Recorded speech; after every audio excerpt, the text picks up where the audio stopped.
Everyone, welcome back to the show. My name is Dan Hafner. Welcome back to all of you. Super excited for another special guest today on the show.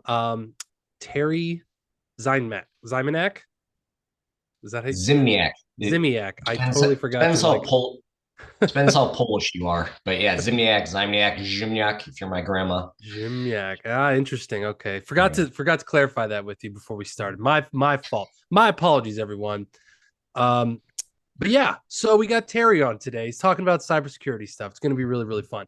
I have a soft spot for cybersecurity. I kind of went down the rabbit hole, got my an advanced degree in it. Didn't really go that route with my career, now being in software and app development and stuff like that. But that's why I kind of wanted to have Terry on to talk about this kind of stuff because we were just talking before we hit record here. There's very interesting dynamics when it comes to people tend to forget about security or online security a lot. I think especially kind of us being in the entrepreneurial, the startup phase, it's software development. There's this age old question of like, do you just build stuff fast and forget about security, or do you bake in security? And we can go back and forth about that kind of stuff. So we're going to talk a lot about that. So if you guys have an interest in cybersecurity, any of that around that conversation, this will be one for you to stick around with and check out. But before we bring Terry in again, just want to remind you real quick. As always, really appreciate any shares, likes, subscribes, reviews of the show wherever you're listening or watching, whether it's Spotify, YouTube, Apple Podcasts, Facebook, whatever, wherever, whenever we get together. Um, so we really appreciate that. So please take a second and do that, and we would really, really appreciate that for you. All right, so Terry, welcome to the show. How you doing, man? I am great, Dan. Yeah, Terry has like 25, 30 years experience in this field. So he's not just some schmuck I brought on here. We met through Podmatch, as I meet most of my people. He really knows what he's talking about. So Terry, I'm gonna ask you right out of the gate, why should I, as a small business owner, why should I as an entrepreneur, why should I care about cybersecurity? Like why is that important to my business? Cybersecurity, Dan, is a business risk just like any other risk that a business owner needs to be aware of. And whether you're an entrepreneur, small business, or big organization, you have these nebulous external sorts of things that have to be dealt with that can never be corrected 100%, but must be addressed, reviewed, and properly managed. Cyber is just something that now has to be in the bucket along with your competitive risk and your financial risk and your HR risk and all of the things that you deal with as a business leader. In the startup and the entrepreneurial space, it's your risk management is going to be different than in a big organization. If you're at a big Bank of America, you're dealing with risk much differently than if you're a small organization making a dog walking application. So Right. it has to be addressed because it's a business requirement. The other thing I'm seeing is, aside from just the how to organize your business, how to manage your business, more and more the big whoever you're selling to has certain expectations. So if you have an app or a service or whatever your business line may be, if you're trying to sell to banks, hospitals, government, military, even to individuals, there's expectations from these prospects and clients that you're hitting a certain level of security. Now, the expectations are going to change whether you're selling to perhaps a high school kid versus a grandma versus a financial advisor, different expectations, but the expectations are out there. So you need to be kind of secure enough to sell.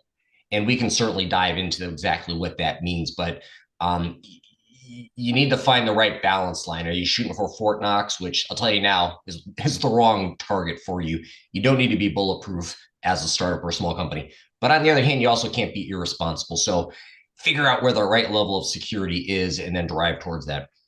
Yeah, that makes sense. I mean, so in this world, we tend to find a lot of SaaS products that are already created for us that allow us to move fast. You think of things like Stripe, right? The biggest payment processor out there.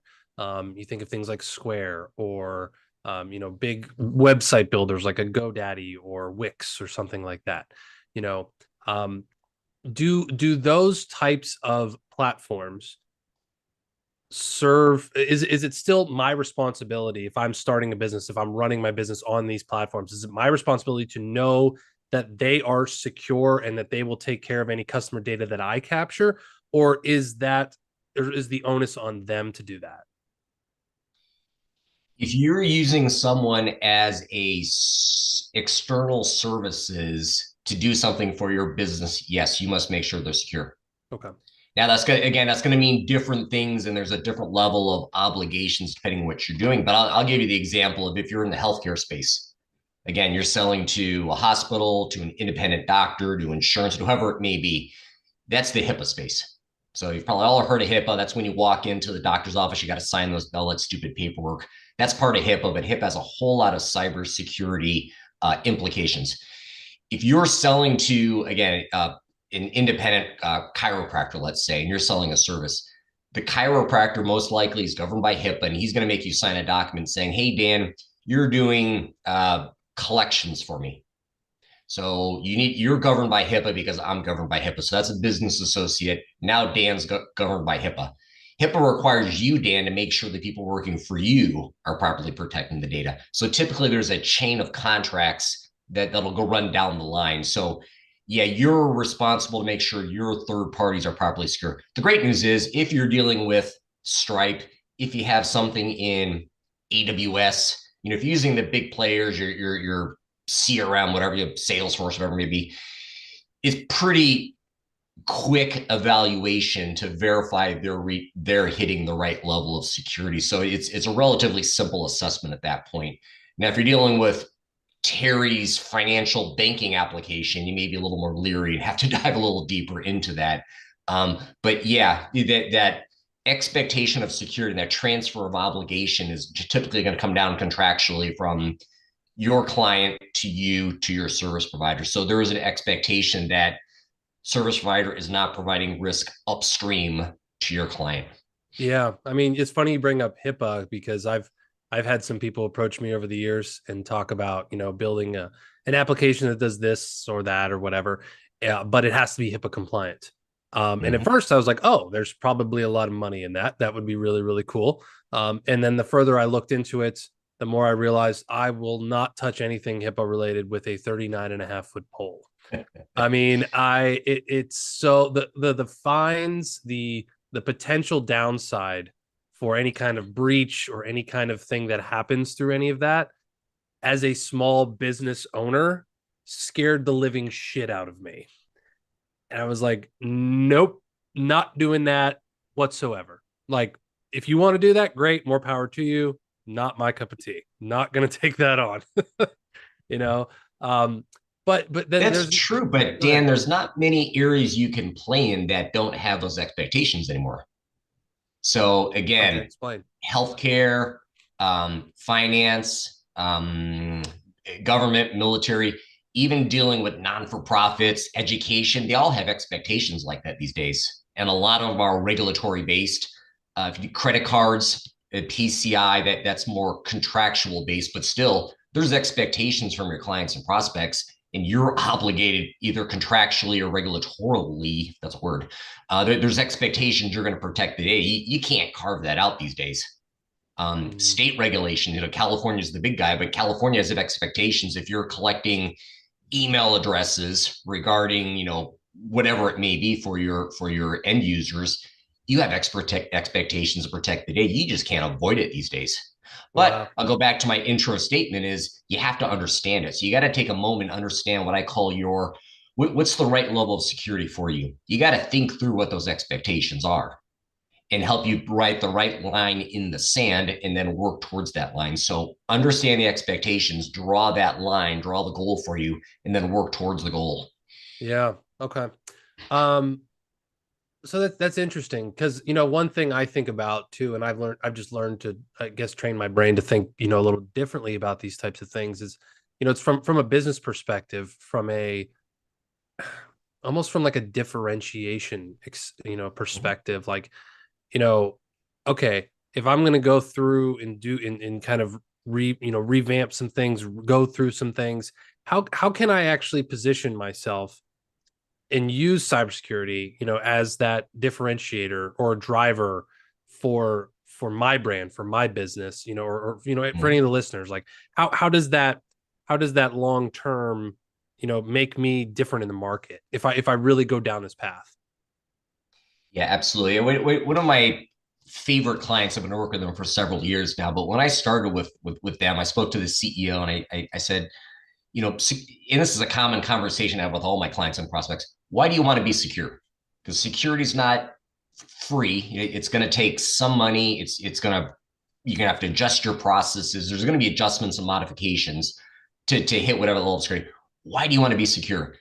And she said, well, Terry, one, it's the right thing to do. So, of course, we want to protect the day. In this case, as a healthcare organization, we want to protect it. Great.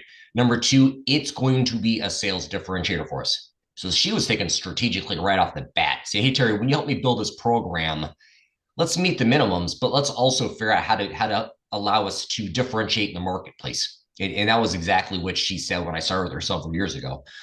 So that being said, it can be a sales leader, and you can start the conversations as a vendor if you're selling your product and your service or whatnot. Why wait for them to ask you about security? You can start the conversation. And again, the conversation is not necessarily that we're bulletproof, because most likely you're not bulletproof, and you're not. Most startups and small companies are not in exceptionally great security space. However, if you have a cybersecurity story, that will resonate. So your story may be, hey, we're 18 months old, we're piloting at 3 places and 1 client. That set the table. Here's where we're at from a security perspective. We've meet HIPAA regulations. Next year, we're working on SOC 2. 2 years down the road, we're considering high trust, whatever it may be.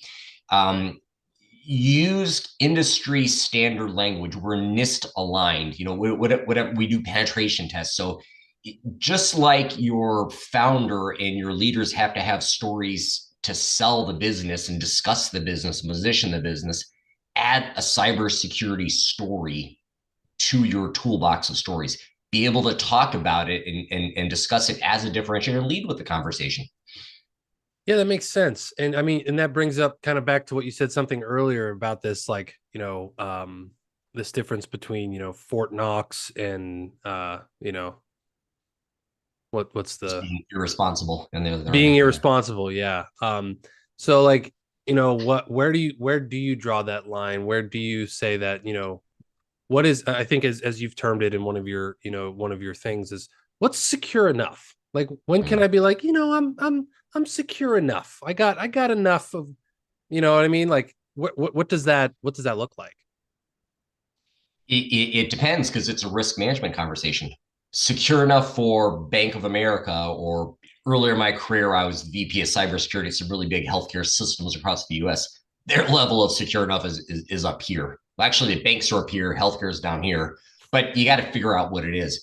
I'll tell you a shortcut answer for the small businesses and startups. You need to be secure enough to sell. You need Mm. to figure out what your prospects and clients are expecting. You need to understand the minimum regulatory requirements. You need to understand what you need to buy your cyber insurance, because typically you can't sign a contract unless you have cyber insurance. Cyber insurance has certain expectations. So again, you got to look at those external entities, and they will help you to find what secure enough is. And again, for a small guy, small gal getting started, you got to be secure enough to sell, and then build upon that. Maybe next year we're going to go a little better. Next year, again, part of your security story. We're here. We have plans. We're going to go forward. Okay, so starting with the baseline, secure enough to sell, to operate, to make sure that nothing really happens, that kind of stuff. That's interesting. So I wonder if you could talk about this. So this is actually a personal story that maybe we could relate to and talk about this. So when I had first started my business back in 2020, um, I got my first few clients, first few app clients. We were building, we were publishing, we were good to go. I think it was 3 or 4 months into it. One day we go to log in, everything's like just white screen, nothing's loading. Um, just can't figure out why. It's just like, then I start getting these people. Hey Dan, do you know why our thing's not working? What's going on here? Long story short, there was a complete and utter wipeout via a fire of an entire Amazon data storage facility over in Europe somewhere where the storage had happened. Everything was unrecoverable, right? I tell that story. I did end up recovering. I got everything fixed, and I learned a lesson. I actually switched providers of something that I could do backups with, and like manual backups. And now I have it. I can offload things. I can do that kind of stuff. That was an early lesson in my business where I learned like, oh, you actually do need to give a crap about this kind of stuff. So like, is there any recommendations or best practices that people can have as far as backups go, or physical security, or data, anything like that you can speak on at all? Well, I'd start the response with this, Dan. Is there's kind of a new buzzword in the cyber business space, and it's called business resiliency. So, and that really goes along, and that talks about how do we as a business survive if there were an incident, whether a fire, ransomware, virus, whether Dan goes crazy and he logs in as admin and just tanks everything just maliciously. Business resiliency is how does your business function in the worst case scenario. The idea isn't to avoid the worst case scenario because fires are going to happen, malicious employees are going to happen. You drive down the risk the best you can, but realizing something catastrophic may happen, how do you survive as a business? And that really goes along the lines of business continuity planning, business impact analysis. So there's kind of a businessy approach to all that. So I say as a business leader, kind of think through that. What do you need to survive? And the obvious things, actually maybe non-obvious, payroll. How do you make payroll? If your payroll provider goes offline, and that's starting to happen occasionally. Some of these big service organizations are going offline. Yeah, right now we're April 2024. 2 weeks ago, Change Healthcare went offline. I'm not sure if you've read those stories, Dan. Change Healthcare processes about a third of the pharmacy payments within the healthcare ecosystem here in the US. And they're talking billions of dollars are being lost. $1 billion a day is being lost because they can't process all these pharmaceutical requests. They can't validate the insurance. It's a complete train wreck. They're bringing it back online now, but for about 2 weeks, basically financial payments were not happening in the pharmacy space for a large subset of our healthcare organization across the US. Big deal. Wow. You can't, as a business owner, avoid that problem. You can't make sure that, in this case, Change Health they got hit by ransomware is what it was.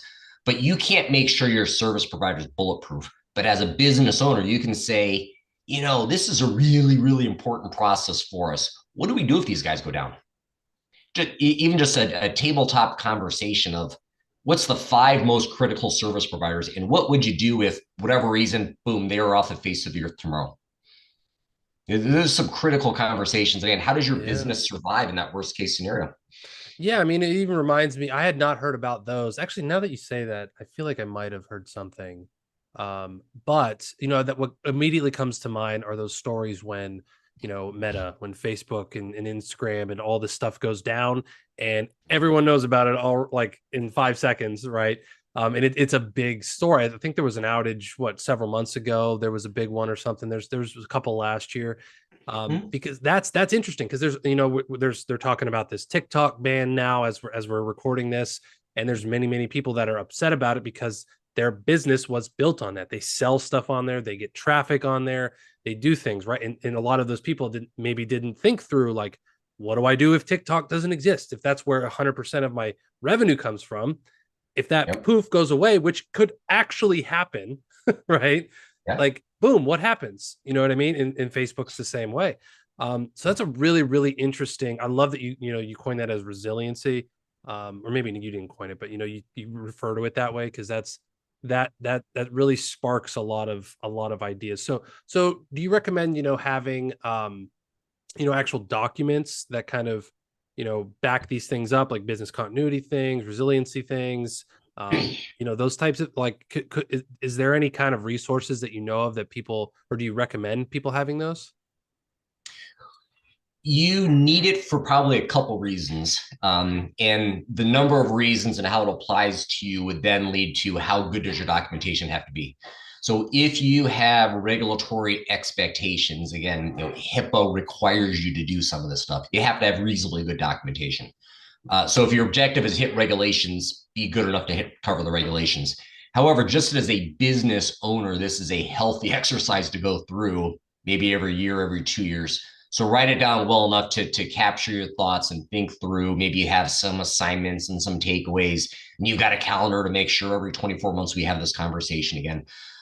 So I'm not a fan of, unless you're at a big company, you don't document for document's sake. Again, just like secure enough, you need to document well enough to meet your expectations. Because as a small, medium-sized business, as a startup, you don't have the extra resources to make 18-page pretty documents. You need to be good enough to cover the intent and get the value out of the exercise. Hmm. But I do want to take a step back, Dan. We were talking about how, as a business owner, and I rely on Stripe or TikTok or whatever it may be, and if they go offline, I want to turn the table real quick. And as a small business owner, you're worried about people downstream, but I'd remind you to look upstream. Your prospects and your clients consider you that same risk.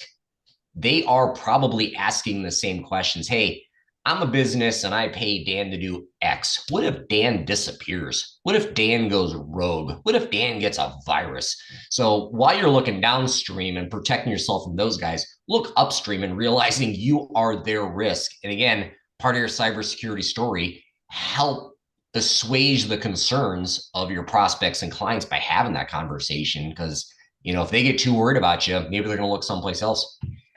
No, that makes perfect sense. And that's actually, it's funny you say the cybersecurity story, because I started to use that initial thing that happened with me as I move forward over the next couple of years. As I've had, people are like, hey, what happens like if this goes away? And I'm like, hey, not to worry. You get this little button over here, download it, back it up. You got it all stored over here on a flash drive you want.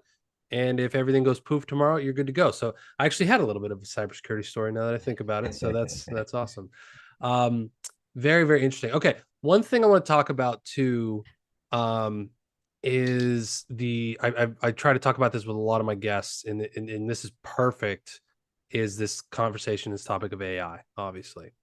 What can you tell us? I know this is very broad, and maybe we can, dive down specific examples, but is AI making things less secure? Is it making things more secure? I'm sure there's probably ways people are using AI to buffer security and bolster things, but then there's probably also the nefarious side of those things as well too. So I'm just curious, like, just what are your general thoughts on all of this advent of all this stuff?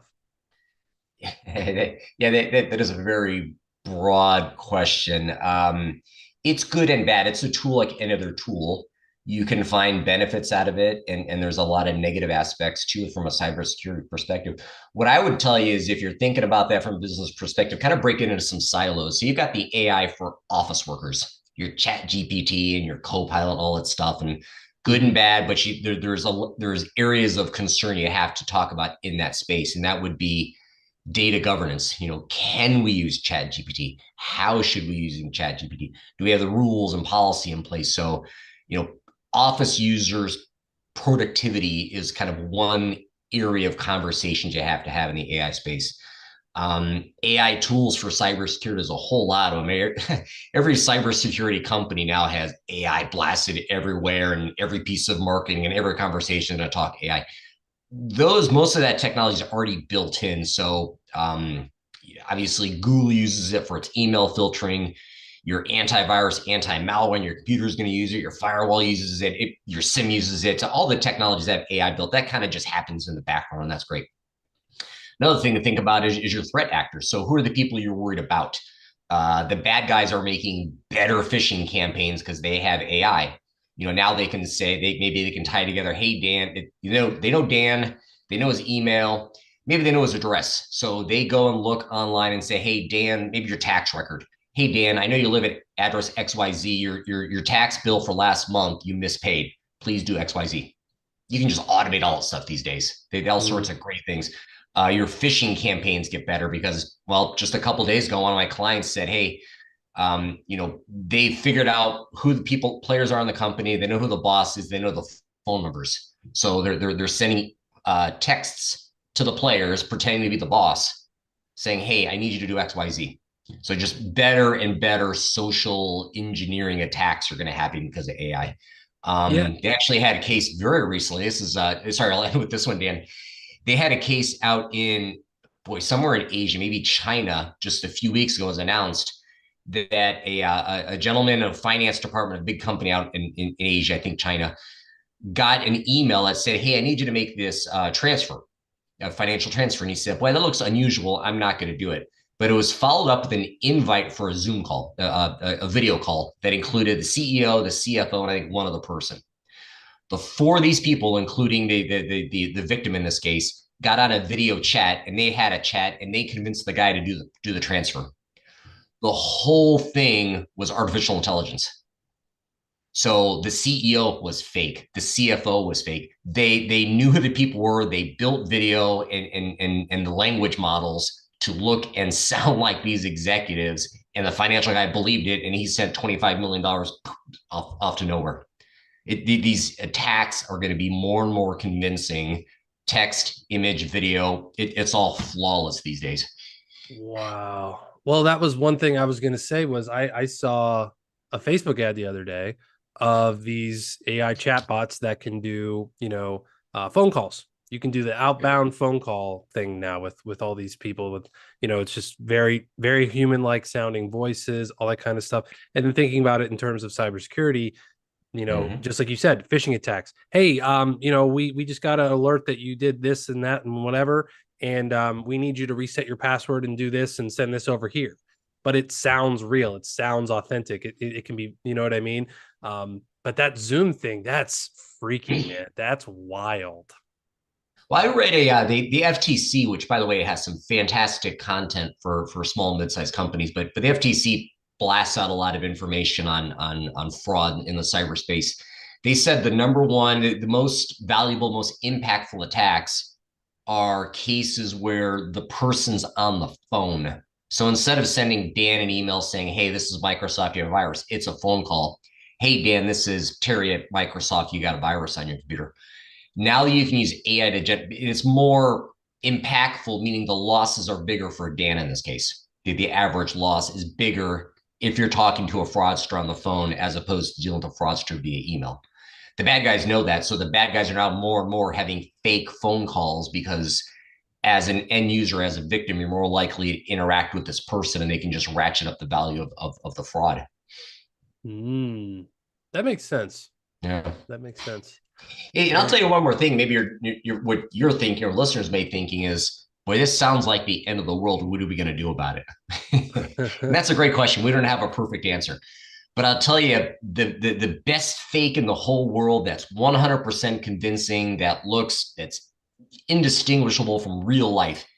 If you have the right processes in place, you can block the fraud. So if I'm really, really convincing and I convince Dan that I'm the CFO and I say, "Dan, you got to make this payment now."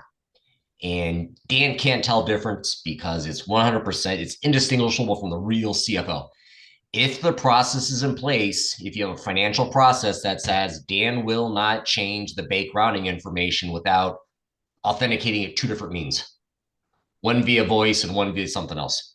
Sound processes are a non-technological solution, or at least a risk mitigator, to these real big problems that are popping up.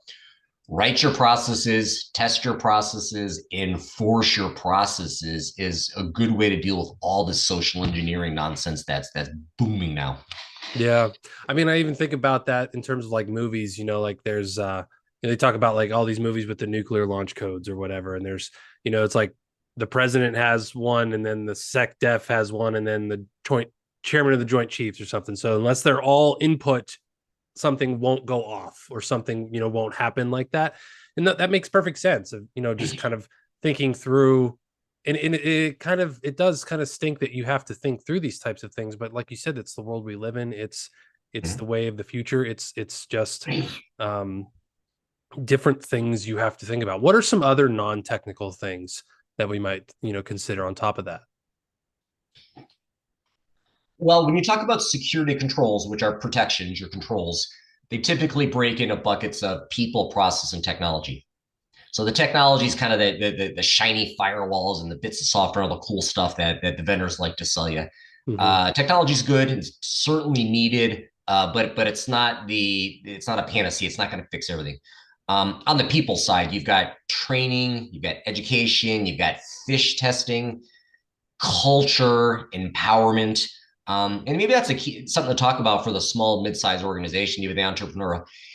You're never going to have enough technology and governance and structure to make sure developer Dan is always doing the right thing, Right. or financial person Dan's always doing the right thing, or HR Dan's doing the right thing. So whatever the roles are, you're never going to have enough oversight to make sure that they always do the job right. And that shouldn't be your intent. Your intent, especially as smaller companies, to empower Dan to do his job. So what that means is you want to build a culture where Dan knows enough to be wary of things. Dan knows the guidelines. Hey, you can stay within this space, Dan, but if you go outside, if something's outside the norm, you have to stop. Um, Educate, build a culture. And at the end of the day, you want Dan as my sample employee, Dan to be able to be confident to raise his hand. Hey, something's odd's going on. Or, hey, something changed. We're just about to sign a new contract. We better talk to the cybersecurity folks. So the empowerment and the culture is a big part of the people part of cybersecurity, and certainly don't forget that, because frankly, it's not expensive, and it's a necessary counter control to everything else you're doing. Okay. And then people, process, technology. Process is the last part. And again, that's things like we will not change payroll bank routing information without two forms of validation. We will not sign contracts until the cybersecurity team signs off on it. We will do whatever, but those processes, and again, it doesn't cost much from a capital expense point of view, but this is where it can slow things down. We talked about that a little bit. Cybersecurity has costs, and it can slow things down because you have to make sure everything's valid. So again, set the guidelines, and if you're outside the guidelines, refer to your processes, and that's how those three pillars all fit together. Yeah, yeah, they do fit together really nicely when you think about it in terms like that. That's really, really helpful. So, okay, so the last question, we've covered a lot here today. We've kind of gone through a lot of different things. I guess if we could just wrap it up in a nice little bow. Where do I start? Like where if I've done nothing, assuming I've done nothing with security or not even given it a second thought, or maybe I used to and I kind of let it go and I'm like, oh crap, I really need to get my stuff together. What I know this is again vague, but like from a small business perspective, from an entrepreneurial perspective, where can I start? What type of things could I do? I would suggest the way forward on that, Dan, is again kind of break it into buckets. So you got a lot to deal with. Most smaller organizations, especially perhaps the startups and entrepreneurs, they've got buckets of they have to protect their business, and don't forget about your business. Make sure your email is secure and your bank account is secure. So you got your business, you got your technology stack, which is kind of your email, maybe your cloud service provider. You got your stuff up in Azure, AWS. And then you may also, if you're a development group, you may have custom code that you're working on. So most businesses are going to have two, if not three, of those large pillars. For each of those, leverage frameworks and best guidance that's already out there. If you want to consider how to secure your bank or your Twitter account, don't forget about social media. Go ask Twitter or X. Go ask your bank. Go ask Google. Hey, Google, I'm using Gmail Enterprise. What's the best way to secure that? There's guidance out there, and it's not overly burdensome, but Google knows what are the 10 things you must do to really protect Gmail and Google Workspace and whatnot. So leverage the best practice for your office and your business productivity. Similarly, when we talk about kind of your technology stack, your Windows and your network and your firewall, there's guidance out there. NIST is a big one. It may be too big for some players. NIST has guidance out there. The Center for Internet Security has guidance out there. Even in Azure and AWS, there's guidance that you can follow. You say, hey, I want to be, I don't know, pretend like I'm SOC 2 compliant. and give me a report, Azure, how good I'm doing within the Azure space. They'll run reports for you. And then lastly, on the development, similarly, go find your best practice guidance and follow it. There's guidance out there. So I would kind of summarize it, Dan, that when you do a cybersecurity review and you're getting started, your goal should not be, we've met Terry's expectations of security or we've met Dan's expectations. Go find the right people. Go find the frameworks, the vendors, the government recommendations. Go back to ask your clients and your prospects, what are your expectations? Go talk to your cyber insurance and what are your expectations? So kind of figure out the expectations and frameworks and then start from there. Of our goal is to hit these framework structures and methodically work through it. Yeah, no, that's gold. That's really good advice. I think, like you said, and it kind of goes along with anything really. Just kind of break it into buckets, see what's out there, go forward, do what you got to do. Don't live up to anyone else's expectations or anything. So, and that becomes your story. That feeds into your story, and that feeds into your, maybe you've got an 18 or 24-month cybersecurity strategy document. This quarter we're working on AWS security. Next quarter we're working on Google security. Next, whatever it may be, you've got a plan and you're executing to a plan. Absolutely. All right, Terry. Well, that is about all the time I think we got.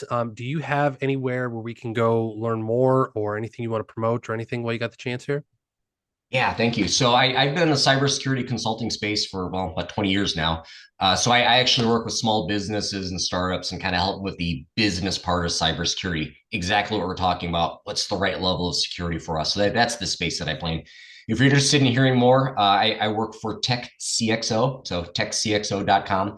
I'm one of their partners, and we're just a collection of seasoned fractional executives, part-time executives that play in this space. So I'm one of the cybersecurity guys in there. So Tech CXO, and look for Terry Ziemniak. All right. Tech CXO. We'll put that in the show notes for you guys as well too. That's TECH. All right, everyone. Thank you so much, Terry. This was really helpful. It's kind of cool to go back down the cybersecurity lane for myself. Like I said, I kind of had a past in it and kind of been out of that world for a while, but it was kind of cool to go back down it. So, and I'm sure we could sit here and talk about lots and lots more stuff, but unfortunately, we can't do like a 5-hour podcast or anything. You know what I mean? But no, this was really helpful. I hope this, I think we provided some interesting information for some people out there. Yeah, this was really good, really fun, and we really appreciate you coming on.